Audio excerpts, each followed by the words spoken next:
All right, let's talk about fixing your gut. We're going to dive into 5 science-backed rules that can help you repair your gut health naturally.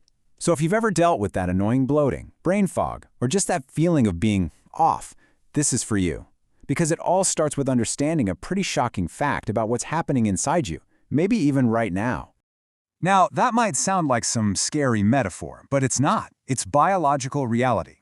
When we don't give our internal ecosystem the right kind of fuel, the trillions of bacteria living inside us, well, they stop being our friends and they start causing problems. They literally begin to digest the protective mucus lining of our own intestines. And you feel this damage. It shows up as some of the most frustrating daily symptoms, right? That brain fog that just makes it impossible to think clearly. The stubborn bloating that makes you uncomfortable in your own clothes. And that deep, crushing fatigue that hits you like a brick wall around 3 p.m. So, the big question is, how do we stop this from happening?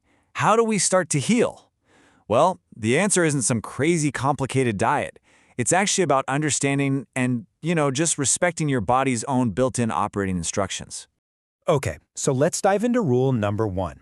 We need to reactivate a really powerful internal cleaning mechanism that, honestly, most of us have accidentally turned off. It's called the migrating motor complex, or the MMC for short. The easiest way to think about it is like an internal street sweeper. It's this powerful wave that moves through your small intestine and cleans out all the leftover food and debris. But, and this is the crucial part, it can only switch on when your stomach is empty. And that's because your gut really only has 2 modes. When there's food in there, it's in eating mode, busy mixing and absorbing nutrients. It's only when it's totally empty that it can flip the switch over to cleaning mode. It simply cannot do both at the same time. And this cleaning cycle is really specific about its schedule. Your stomach needs to be empty for about an hour and a half to 2 hours just for the cycle to even get started. Then the cleaning sweep itself takes another full 90 minutes. And get this, if you eat anything, even one little bite of a snack, boom, the whole process stops cold. So here's the problem in our modern world, right? We're constantly grazing. A snack here, a latte there, because we're never really empty. That cleaning crew never gets a chance to come out and do its job. And all that leftover debris just sits there, ferments, and leads to bloating and a nasty condition called SIBO, or small intestinal bacterial overgrowth. The fix, though, is beautifully simple. Just create space. By spacing your meals about 4 to 5 hours apart, you give the MMC a perfect window to run a full cleaning cycle. So next time your stomach rumbles a few hours after a meal, don't automatically assume it's hunger. It could just be the sound of that street sweeper finally getting to work. Okay, on to rule number 2. Once we've got the system clean, we need to cultivate a healthy, thriving garden inside of us. A huge study called the American Gut Project found something pretty remarkable. It wasn't about being vegan or paleo or keto. The single strongest predictor of a healthy gut microbiome was simply dietary variety.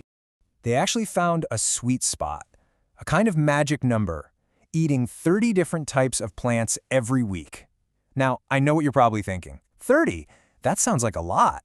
But stick with me, it's easier than it sounds. See, 30 doesn't just mean 30 different vegetables, it includes everything. The herbs in your salad dressing, like cilantro, that's 1. The spices in your dinner, like turmeric, that's 2. A handful of almonds, seeds on your yogurt, all the different fruits, veggies, beans, they all count.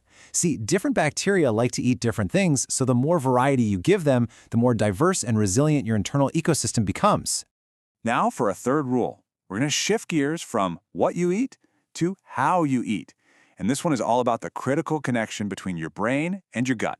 Let me introduce you to the vagus nerve. Just think of it like a giant, 2-way superhighway that runs directly from your brain to your gut. And here's what's so important.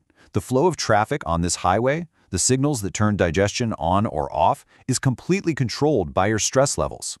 Your body basically has 2 major settings. Fight or flight is for stress. When you're anxious or rushing, your body thinks you're in danger, so it shuts down anything non-essential, and that includes digestion. The other setting is rest and digest. That's when you're calm and feel safe. Blood flows to the gut, and digestion gets turned on. You literally cannot be in both modes at once. So this means we often have to manually flip the switch ourselves. Before you eat, just pause. Take 3 slow, deep breaths. And here's the little trick. Try to make your exhales just a little bit longer than your inhales. That simple action tells your vagus nerve that you're safe, it signals your brain, and it turns on the power for proper digestion. It takes all of 30 seconds. Okay, on to Rule 4. We've covered cleaning, diversity, and our nervous system. Now let's talk about timing, because it turns out that when you eat is just as important as what you eat. I want you to think of your digestion like a factory that runs on two completely different shifts. The day shift is fully staffed, super efficient, high energy. But the night shift? Well, that's just a skeleton crew. Your digestive power and your insulin sensitivity are at their absolute peak during the day, and they drop way off after dark. The problem is, a lot of us are eating across a 16-hour window, forcing that tiny skeleton crew to deal with a huge meal late at night. They're just not equipped for it. By simply tightening up your eating window to, say, 10 or 12 hours, you give your gut a solid 12+ hours of uninterrupted time overnight to rest, repair itself, and get ready for the next day. And that brings us to our final rule, and honestly, this might be the most important one of all. We have to stop the constant chemical assault on our gut. I absolutely love this quote because it's so true. We're always focused on what to add to our diet. More supplements, more superfoods.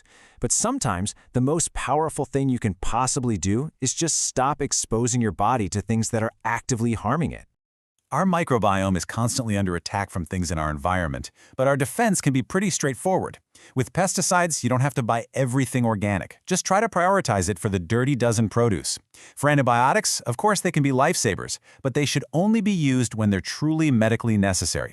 And for tap water, a simple water filter can remove the chlorine that can harm your gut bacteria.